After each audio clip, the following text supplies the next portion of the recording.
Assalamualaikum dan salam sejahtera. Anda bersama saya Nina Rozman dan rakan tugas saya Nabila Khalidah dalam Borak Anak Muda. Dan BAM untuk jam ini kita akan bincangkan mengenai Belanjawan 2023 yang semakin hampir 2-3 hari sahaja. Betul, Nabila.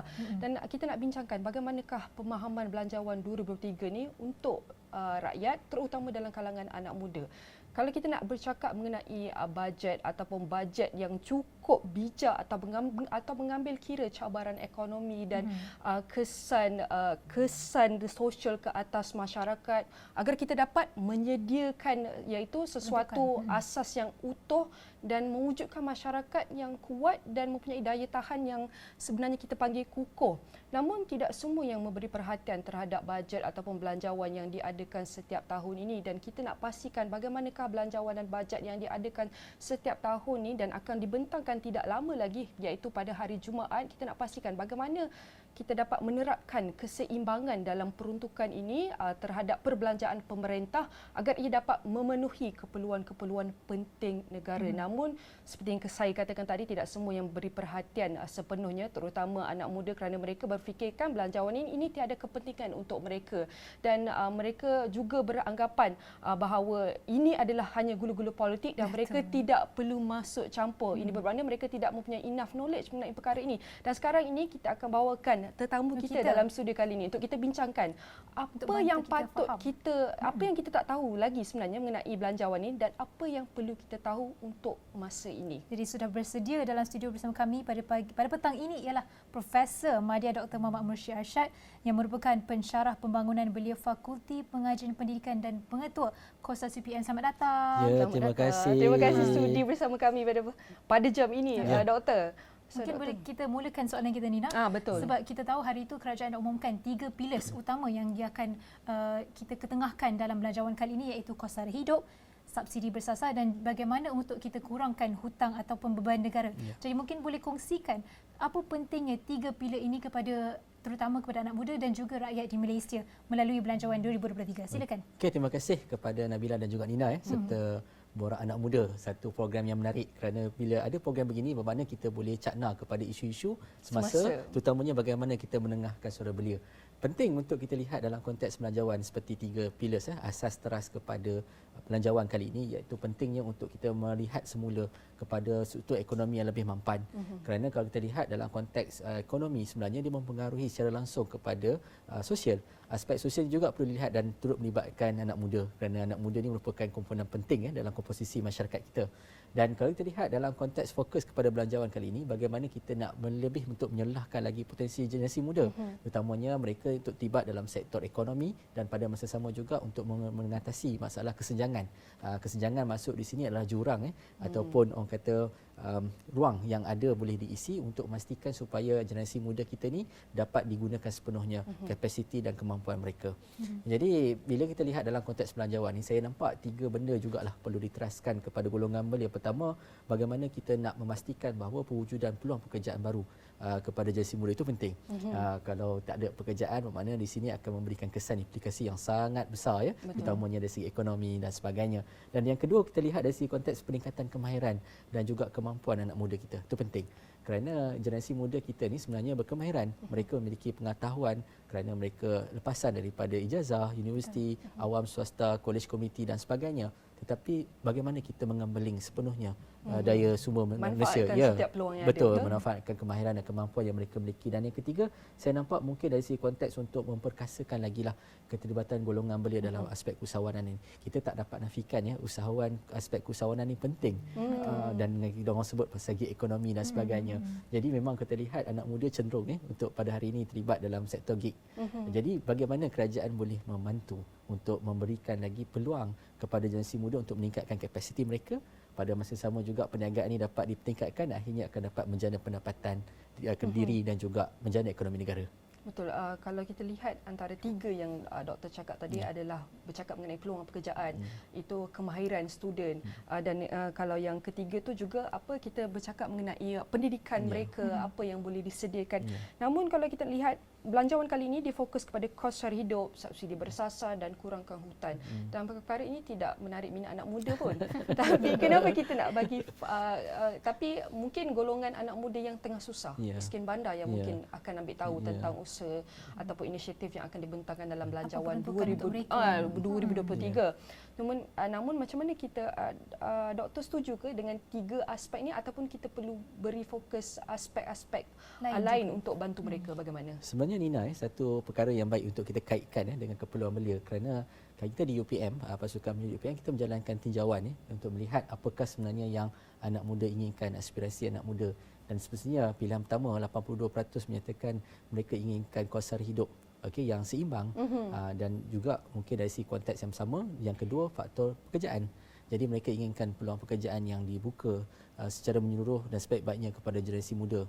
Dan perkara ketiga yang dinyatakan adalah gaji. So gaji dan upah yang setimpal dengan kelayakan dan kemampuan mereka serta kemahiran dan kapasiti mereka. Jadi sebab itu ramai orang menganggap bahawa sekarang bukan isu gaji minimum tetapi gaji bermaruah, kan? Ramai yang berkata begitu, kan?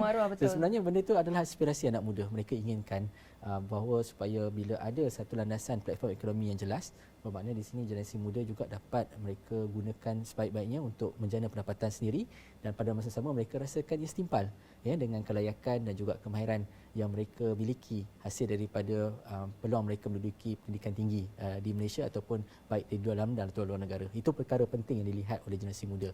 Jadi bila berkait dengan soalan Nina tadi, kan, memang sangat berkait. Kerana untuk memastikan bahawa keadaan ekonomi sekarang ni pulih dan pada masa sama juga rakyat Malaysia berasa sejahtera, terutamanya generasi muda tak terasa terancam, kan, nak beli rumah pun mahal, kan, rumah mampu tengok bukan mampu milik, kan, kan. Jadi dalam masa sama juga peluang pekerjaan terhad. Jadi mereka rasakan bahawa ini merupakan satu perkara yang cabaran, terutamanya kepada generasi muda yang ingin mendirikan rumah tangga, contohnya keluarga muda yang memiliki seorang atau 2 anak. Sebenarnya benda ini penting, perlu dilihat. Tapi kita nak discuss pasal isu pengangguran. Kita akan bawakan ada antara beberapa data. Tapi sebelum itu saya nak tanya kepada Prof. Baik, kalau kita bercakap mengenai antara peruntukan belanjawan 2023, dia akan memberi tumpuan lebih kepada B40. Tapi sekarang kita lihat inflasi tinggi, harga barang naik. Dan kita lihat M40 pun sudah bercakap, berpandangan, very outspoken cakap, okey, kami pun hampir nak jadi B40. Kami pun perlu pertolongan ini, perlu bantuan ini. Jadi susah juga. Tapi kalau kita nak tengok secara situasi secara keseluruhan, belia ni bukan hanya daripada golongan B40 yang akan jadi susah apabila sesuatu krisis berlaku melanda dunia, iaitu kita ada belia daripada B40, M40, T20. Jadi adakah wajar untuk kita meneliti ataupun berdasarkan sesuatu isu tu mengikut pengkelasan M40, B40 dan T20 ini? Adakah masih relevan ataupun Dr. Mursyid ada pandangan lain bagaimana? Dia sebenarnya bila sebut tentang pengkelasan kategori ini sebenarnya adalah istilah untuk bagaimana kita mendepani, bagaimana cuba untuk kita memastikan bahawa program-program, inisiatif-inisiatif yang diberikan terus kepada kumpulan sasar. Bukan bermakna kita mengklasifikasikan dia dalam masyarakat kita. Kita tak nak supaya dia akan jadi macam satu kasta. Kita tak mahu. Sedangkan itu adalah satu justifikasi umum yang menceritakan tentang tahap ekonomi pendapatan sesebuah individu ataupun keluarga. Bermakna program-program yang menjurus kepada program peningkatan penjanaan ekonomi, program bantuan lebih tersasar, itu maksud dia. Tetapi kalau kita gunakan terma tersebut dalam kehidupan kita, bermakna kita dipengaruhi oleh kasta berkenaan, sedangkan itu adalah satu justifikasi untuk kita lebih memastikan ia lebih tersusun, terancang dan fokus kepada sasar. Berkategori sikit betul, lah, kan, betul. Senang nak faham, kan. Cuma bila kita bawa konsep itu dalam pemikiran masyarakat, terutamanya dia akan menjadi satu benda yang meresahkan lah. Saya B40, saya tak boleh ni. Jadi dia akan rasa ada limitasi. Sedangkan golongan belia kita cukup hebat. Kreativiti mereka di luar jangkaan kita. Cuma tak ada peluang saja. Betul. Sebab kita percaya dalam konsep pembangunan belia, kan, belia ni bukannya tak ada potensi, tetapi mereka memerlukan bimbingan. Jadi bila kita nampak di sini, bila ada banyak program-program yang berkaitan dengan peningkatan kemahiran mereka, sebagai contoh program upskilling, program reskilling dan cross skilling, sangat-sangat membantu untuk generasi muda. Dan saya harap mungkin belanjawan yang dibentangkan RUU Pembekalan 2023 ni, kan, pada 24 awal diskusi kita, awal harapannya 24 bulan ni, kan, akan menjurus kepada program-program latihan pembangunan dan kemahiran. Tapi Prof, tadi Prof kata M40, B40 ni semua pengkelasan saja, tapi bagaimana dengan pelaksanaan peruntukan subsidi bersasar? Mungkin kalau secara rata B40 akan rasa tidak adil. Kenapa dia pun dapat jumlah yang sama? So bagaimana dengan perkara itu? Adakah salah kat sistem kita sendiri? Macam mana tu? Sebab sebab itu bila saya sebut tadi kan, bila kita mengkelaskan begitu, dia akan mewujudkan satu sentimen sebenarnya, sedangkan kita nak memastikan bahawa bantuan ataupun insentif-insentif yang diberikan ni tersasar dan berfokus kepada yang memerlukan. Sebab itu kita tak nak lihat ia satu konsep, bukannya kita nak menyamaratakan, tetapi sebenarnya konsep sebenarnya adalah kesaksamaan. Kita bukan nak mencari kesamarataan tapi kesaksamaan, supaya mungkin ada kumpulan kelompok ni perlu dibantu, mereka perlu diberi bantuan dan perlu diberi insentif, galakan dan sebagainya untuk memastikan mereka keluar daripada kepompong jurang yang mereka hadapi. Itulah sebenarnya istilah kesenjangan itu sendiri, untuk mengisi kelompongan jurang dan sebagainya. Dan kita lihat dalam konteks pengangguran misalnya kan, kadar pengangguran negara kita lihat pada bulan Disember 2022 mencatatkan 36% dan lebih kurang hampir 600,000 rakyat Malaysia menganggur. Tapi kalau kita lihat dari pecahan tu, terutamanya kita lihat daripada statistik Jabatan Perangkaan, golongan belia lah 15 hingga 30 kan, lebih kurang dalam kadar pengangguran dia sekitar maafkan saya lebih kurang 6.9%, iaitu hampir 444,000. Jadi maknanya walaupun kita sebut bahawa kadar pengangguran tu berkurangan dan sebagainya, kekal stabil. Baguslah, maknanya kita nampak nampak apa pemulihan tu berjalan. Betul, dengan KDNK yang meningkat. Jadi maknanya menunjukkan tren-tren positif, tetapi masih ramai lagi.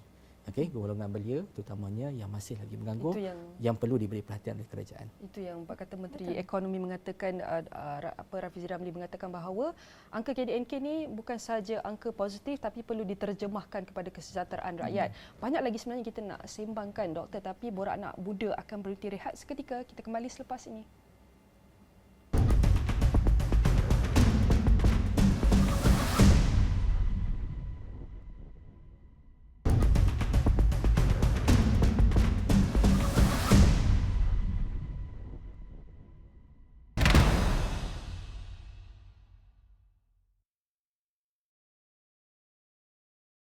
Bertemu kembali dalam Borak Anak Muda. Nina, panas-panas kita ni topik hari ini. Bercakap sebelum break tadi kita ada bercakap mengenai pengangguran, betul Prof? Dan kita ada sedikit angka 90,000 mengatakan unjuran untuk anak muda menjadi penganggur pada tahun ini ialah 90,000. Jadi mungkin Prof boleh terangkan kepada tentang ini dan juga apa sebabnya Nina? Betul, saya nak tambah sikit. Saya nak tambah sikit. Nabila, betul, angka tu sangat banyak sebab hampir 100,000 tu. Betul. Lepas tu golongan muda. Betul. Ramai yang berharap sangat golongan muda untuk pacu ekonomi negara ni. Kalau kita nak lihat, ada menurut kajian ini mengatakan EU ERA ni mengatakan bahawa berkurangan sebab kekurangan peluang pekerjaan. Adakah disebabkan sistem ataupun struktur landscape pekerjaan kita ketika ini amat susah untuk digapai oleh belia anak-anak muda ni. Lepas tu ada yang berkatakan mereka sebabkan pengeluaran siswaza ataupun iaitu universiti secara berlebihan oleh Institut Pengajian Tinggi Tempatan. Jadi adakah wajar untuk kita beri fokus kepada peluang pekerjaan daripada subsidi bersasarnya untuk golongan muda ni? Jadi Dr. Mushid bagaimana? Bagaimana belanjawan dapat membantu anak muda ni mendapat pekerjaan dan mengurangkan kadar pengangguran? Berpusu-pusu je soalan ni, Doktor.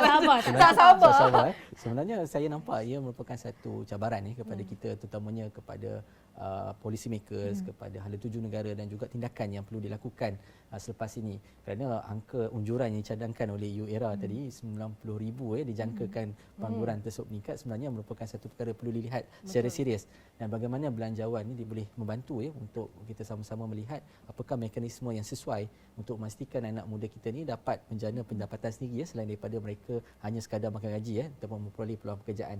Jadi kalau kita lihat dalam konteks statistik kalau kita lihat tahun 2020 dengan 2021 iaitu kadar guna tidak penuh siswazah. Apa maksud kadar guna tidak penuh siswazah ni? Maksudnya graduan yang dihasilkan ni mereka memiliki pekerjaan yang tak setimpal. Dalam senang cerita underemployment dia tak setimpal dengan kelayakan dan kemahiran yang mereka miliki. Kalau kita lihat pada tahun 2020 sekitar 22.5% dan manakala 2021 peningkatan sehingga 33% kadar guna tidak penuh. Tapi ada yang tuduh kita anak muda ni memilih. Betul ke? Sebenarnya sikit je, lebih kurang sikit. Dia bermain dengan faktor persepsi. Dia bermain dengan faktor persepsi dan tak keluar kemungkinan memang ada segelintir anak muda yang merasakan bahawa pekerjaan tak sesuai dengan dia, saya memiliki kemahiran ini, kenapa ni. Tetapi secara realiti ni secara umumnya kebanyakan dapatan yang kita perolehi mendapati bahawa kebanyakan golongan graduan dan juga majikan terutamanya meluahkan rasa yang bahawa kebanyakan graduan-graduan kita ni tidak setimpal. Bukan tak setimpal, maksud saya dia tidak sepadan dengan pekerjaan yang ditawarkan pada hari ini. Bermakna di sini menuntut kepada usaha-usaha untuk menambah nilai tambah graduan kita. terutamanya pelajar-pelajar lepasan universiti awam dan swasta, politeknik, college community, dan saya nampak mungkin belanjawan kali ini boleh fokus kepada untuk meningkatkan lagi pendapatan generasi muda terutamanya dalam sektor TVET, ya, dan juga sektor-sektor yang berkaitan dengan 3D ni, 3D ni, iaitu difficult, dangerous and dirty. Kerana pekerjaan-pekerjaan ini merupakan pekerjaan yang memang sekarang ni relevan dalam situasi semasa. Kalau kita lihat sebagai contoh, ikut keperluan industri, betul? Ya, betul. Dan juga permintaan pasaran. Sebagai contoh, di kawasan bandar yang padat kan, semua rumah ada aircon. Okey, berapa ramai yang golongan beli yang terlibat dalam sektor untuk servis aircon dan sebagainya, sedangkan kemahiran itu boleh dipelajari dan mereka boleh menjana pendapatan di situ. Itu sebagai contoh. Bukan maksud saya di sini semua kena cuci aircon, tak, bukan. Maknanya nak menunjukkan di sini bahawa ia adalah satu peluang, ya, bermakna sektor-sektor 3D ni dan sektor-sektor TVET ni merupakan peluang yang boleh dilihat oleh kerajaan. Maka insentif-insentif ke arah untuk melahirkan graduan-graduan kita ataupun tenaga kerja mahir kita dalam kalangan belia ke arah untuk sektor berkenaan. Kalau kita lihat sebelum pandemik, ya, sektor-sektor 3D ini misalnya difficult and dangerous and dirty ni banyakkan dipelopori oleh pekerja asing, hampir 3 juta pekerja asing monopoli sektor 3D ini. Jadi maknanya di sini bahawa terdapat ruang yang jelas yang kita boleh lihat. Pertama sekali adalah kadar gaji yang setimpal dengan sektor 3D ini. Sudah sampai masanya sektor 3D ini dijenamakan semula supaya sektor ini menjadi idaman anak muda. Nampak smart, style sikit. Betul. Lagi-lagi untuk golongan millennials ni, kan? Betul. Dan kadar gaji yang lebih sesuai untuk pekerjaan ini. Bukan kita tak memilih, tapi kita pun ikut keadaan ekonomi semasa, perbelanjaan pun dah meningkat, Ya, kan? betul. Dengan kos sara hidup yang meningkat, kan? Kos sara hidup. Tapi kalau kita nak bercakap mengenai permekasaan undi 18, ini adalah antara tumpuan yang bakal menjadi perhatian oleh KBS dalam belanjawan 2023 dengan mengadakan program demokrasi untuk bantu tingkatkan pemahaman politik dalam kalangan belia. Jadi Dr. Mursyid setuju tak dengan antara inisiatif oleh KBS? Ya, sebenarnya bila kita lihat dalam konteks ni memang sangat-sangat bertepatan. Kerana bila kita nak menuju ke negara maju, penglibatan suara anak muda perlu diangkat. Jadi bermakna di sini anak muda terlibat secara langsung dalam proses pembangunan negara. Jadi bermakna bila kita melibatkan mereka di peringkat awal terutamanya dalam proses demokrasi, bermakna di sini banyak ruang yang boleh dibangunkan. Selain daripada pelibatan mereka dalam demokrasi, mereka juga mampu untuk memimpin. Di situ adalah proses untuk melahirkan lebih ramai pemimpin muda, betul tak? Yang menjadi wakil kepada masyarakat, komuniti dan sebagainya. Dan pada masa sama juga suara belia dia diangkat. Mungkin dulu suara belia mungkin 29 daripada 30 senarai yang ada, kan. Sekarang ni bila ada undi 18, maknanya suara belia ni didengari. Mungkin jadi prioriti. Mana-mana parti politik, mana-mana kerajaan mesti mendengar suara belia. Kerana mereka adalah sebahagian daripada proses pembangunan demokrasi negara. Cuma di sini adalah isu dia adalah kesedaran, macam seperti mana yang Nina sebutkan tadi, kan. Bagaimana pendidikan politik ni dapat diterapkan dalam generasi muda. Bayangkan, ya, mereka umur 18 tahun. 18 tahun ni mana setahun selepas menduduki SPM, kan. Terus nak mengundi, kan. Bermakna di sini program literasi pendidikan politik perlu bermula lebih awal lagi. Bermakna di sini tak kisahlah program tersebut dilakukan secara formal, secara non formal ataupun informal, tetapi program literasi politik ni wajar diadakan untuk memastikan supaya generasi muda kita ni celik, dan pada masa sama juga mereka dapat melihat kepada masa depan negara. Mereka rasa mereka sebahagian daripada negara. Sebab kalau kita lihat daripada statistik yang dilihat daripada Institut Pendidikan Pembangunan Belia Malaysia, IRIS, iaitu terutamanya berkaitan dengan indeks belia Malaysia 2021, kita dapati bahawa antara domain yang menjadi fokus adalah domain berkaitan dengan susunan politik belia. Kerana kalau lihat 35.52, iaitu penyertaan belia sangat kurang memuaskan.